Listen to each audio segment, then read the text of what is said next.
Spoštovani vsi, spoštovani gospod župan Zoran Poznič, Katra kot gostiteljica.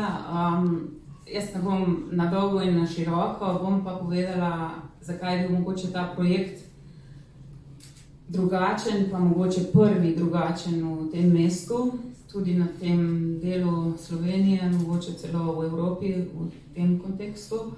In sicer začel se je z res velikim premislekom. Projektiranje, ki ga je odlično upravila AKA in vsi vpleteni, ki so bili že omenjeni, ki so sodelovali, in postopek je že sam bil zelo vključujoč. In vključenost je ena od, bom rekla, 3 vrednot novega evropskega Bauhausa, kateremu smo sledili tudi pri opremljanju teh prostorov. Uporabljeni materiali na stenah so nam zelo običajni, in sicer apnene barve. Po tleh imamo linolej, ki smo ga vsi imeli v svojih stanovanjih včasih.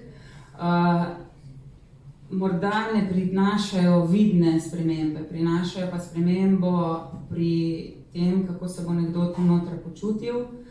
Prinašajo spremembo pri tem, da vemo, da smo ustvarili prostor, ki nikakor ne bo škodoval. In naj v tem kontekstu neškodovanja tudi živi naprej bom rekla, v odprtosti do vseh, do tistih, ki bodo prišli mimo in stopili noter, morda na partijo šaha, morda samo prebrati dnevni časopis ali pa vzeti v roke dobro knjigo ali pa na odlično predavanje, ki se bodo tu vrstila. Res je bil projekt izdelan zelo premišljeno, in premišljeno so bili izbrani vsi kosi pohištva, ki so v tem prostoru. Marsikdo kakšnega spozna in si reče, ja, tudi mi smo imeli to v svojih dnevnih sobah. In to je točno tisto, kar smo želeli s tem prostorom ustvariti. Življenje pa mu boste dali vi, in vrednote novega evropskega Bauhausa pravijo lepota, trajnost pa vključenost.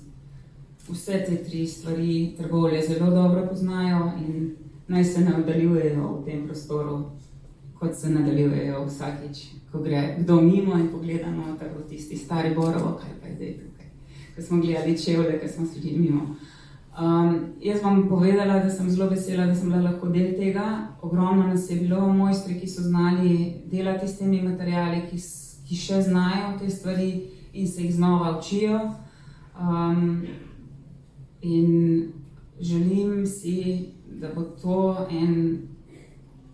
da je to projekt, ki je začetek drugačnih razmišljanj in o tem, kako se misli projekte, tudi z vidika zdravja in vključenosti vseh vpletenih, pa ne samo vpletenih, ampak tistih, ki potem to uporabljajo. Hvala lepa.